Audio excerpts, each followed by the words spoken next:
bitta savol beraman, bizga ilm bo'lib qolishligi uchun. Shunday aytib ketsam ham bo'ladi, unda esinglardan chiqib qoladi. Xo'p, Rasulullohning 4 ta qizlari bo'lgan, to'g'rimi? 11 ta ayollari bo'lgan nikohdan keyin. 11 ta. Nima uchun? Hadicha onamiz, mana Fatima onamizning onalari Hadicha onamiz, Rasululloh yaxshi ko'rgan ayollari Oysha radhiyallohu anha onamiz.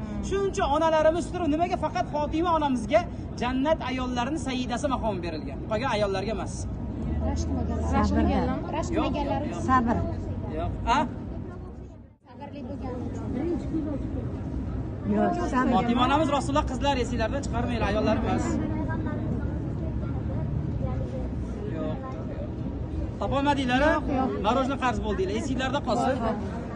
Fatima onamizga sovchi keladi. Shuning uchun u joyda qisqa qilib aytib ketdi. Sovchi kelganda Fatima onamiz so'raydi, "Dadajon, mahriga nima bor ekan?"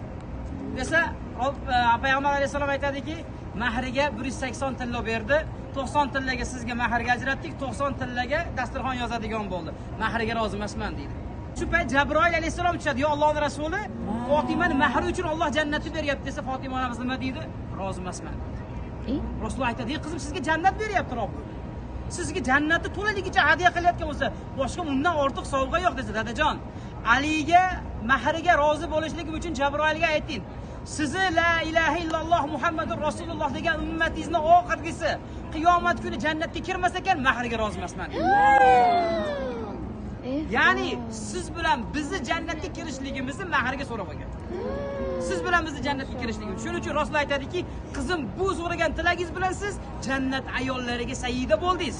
Jannat ayollarining sayyidasi bo'ldingiz" deydi. Shuning uchun Fatima radhiyallohu anha onamiz, Hadicha onamiz ham emas, Oysha onamiz ham emas, boshqa onalarimiz ham, aynan Fatima onamiz jannat ayollarining sayyidasi. Sayyidasi degani eng kattasi degan maqomga sazovor bo'lgan. Ya'ni tirikligida o'zidan keyin 1,5 ming yildan keyin dunyoga keladigan siz bilan bizga o'xshagan gunohkor, o'zini payg'ambarini tanimaydigan ummat uchun mahri uchun shafaat so'ragan. Hozir o'zimizning qizlarimiz masalan ana shu vakolat bo'lganda nima so'rar? Faqat dunyo so'rar. Bir duoing ijobat bo'ladi. Ana shu duoingni qilgin, mahriga shu o'tadi desa nima deydi? Boy bo'lib ketaylik. Birontasi qo'pol qilib aytganda onam umri uzoq bo'lsin deb qo'ymaydi. Ana shu payt ona esga kelmaydi. Lekin Rasulullohning qizlari bo'libdir, siz bilan biz jannatimizni so'ragan. Bu zotlarda qanday siz bilan bizga muhabbatli ekanligiga hujjat bo'ladi. Endi ularning muhabbatiga biz ularni yaxshiroq tanib, muhabbat bilan javob qaytarishimiz kerak.